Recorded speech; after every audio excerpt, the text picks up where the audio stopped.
بسم الله الرحمن الرحیم. السلام علیکم. زیم عبدالحق صاحبی او تاسو ګورئ هاو ټو پښتو یوټیوب چینل. ان شاء الله دوستانو په دې ویډیو کې به زه تاسو ته دا وایم چې تاسو به د بل چا د موبایل بیلنس څنګه چیک کوئ. یعنی دوستانو که چېرته تاسو غواړئ چې ستاسو ورور وي، ملګری وي، رشته دار وي یا د نور چا په موبایل کې چې څومره پیسې وي هغه تاسو کتل غواړئ، نو دا به تاسو څنګه کوئ. دوستانو په دې ویډیو کې به زه تاسو ته یو سمپل طریقې ښیم چې د هغې په ذریعه باندې به دا تاسو کولی شئ. خو دوستانو د ویډیو شروع کېدو نه مخکې به زه تاسو دا هم وایم چې زما چینل هم سبسکرایب کړئ او ورسره د غنټې د نشان هم ضرور دباو کړئ. نو دوستانو راځو اوس خپل ټاپک طرف ته. اوکې دوستانو، نو په دې ویډیو کې به زه تاسو ته صرف د جیز کمپنۍ د سیمونو پیسې چیک کولو طریقه به زه تاسو ته ښیم. نو دوستانو سمپل به زه خپل یو سی بروزر کولاو کړم او په دې کې دوستانو ما دا یو لینک کولاو کړی دی، یو ویب سایټ دی. نو دا به زه تاسو ته د دې لینک به زه تاسو ته د دې ویډیو په ډسکرپشن کې درکړم چې هلته نه تاسو کلیک کوئ نو تاسو به ډایرکټ دې ځای ته راورسیږئ. نو دوستانو دلته زه اوس یو نمبر ټایپ کوم او دا نمبر زما دی، نو زه دا نمبر دلته لیکم. نو دوستانو په دې کې ما خپل نمبر ولیکو او د هغې نه بعد دا لاندې چې کوم لیکلی دی سبمیټ، نو زه په دې باندې کلیک کړم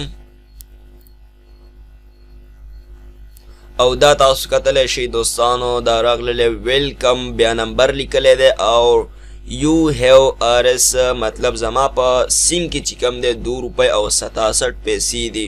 نو دوستانو اوس به تاسو وایئ چې دا خو ستا سیم و، نو زه دلته یو بل نمبر لیکم او د هغې بیلنس هم زه تاسو ته چیک کوم.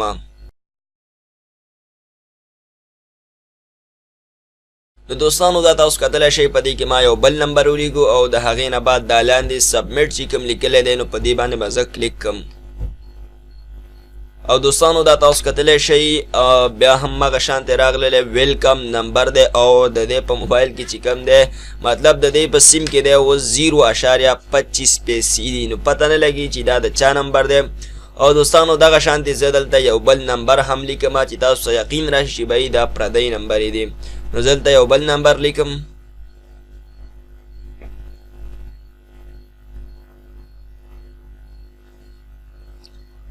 نو دوستانو دا تاسو کتلی شئ په دې کې ما یو بل نمبر ولیکو او بیا به زه لاندې سبمیټ باندې کلیک کړم.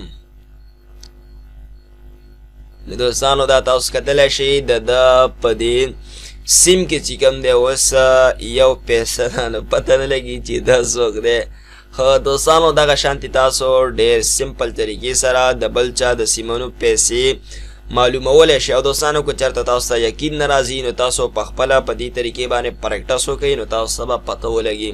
او دوستانو امید دی چې دا وړه شانتې ویډیو دا به ستاسو ډېره زیاته خوښه شوي. نو که چېرته دا ویډیو ستاسو خوښه شوي نو لایک ضرور ورکئ او دوستانو خپلو قیمتي رای نه هم موږ ضرور آګاه کئ. او دوستانو په خپلو دعاګانو کې مې یاد ساتئ. د الله په امان.